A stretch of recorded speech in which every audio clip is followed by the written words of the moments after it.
నేనున్న ఈ ఏరియాలో ఎక్కువగా జొన్న రొట్టెలు చేసుకుంటారు. అందుకని రేషన్‌లో గూడా ఇక్కడ జొన్నలిస్తారు.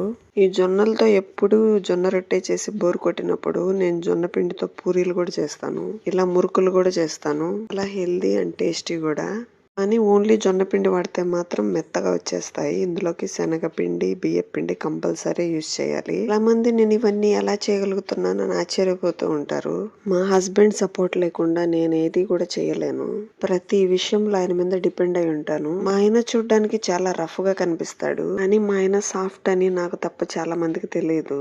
నేనేదన్నా అడిగితే ముందు అరిసినట్టే ఉంటాడు. కానీ తర్వాత నేను అడిగిన దానికంటే బెస్ట్ ఎతికి మరీ కొనిస్తాడు. మొదట్లో మా ఆయన్ని నేను బాగా అనుమానించేదాన్ని. ఇప్పుడు ఆ అనుమానాలన్నీ పోయి ప్రేమ మాత్రమే మిగిలింది. వయసు పెరిగే కొద్దీ ఒకరి మీద ఒకరికి అండర్స్టాండింగ్ పెరుగుతుంది కదా. మా ఆయన మాత్రం బంగారు కొండ. వీడియో నచ్చితే లైక్ చేయండి. Thank you for watching. Bye bye.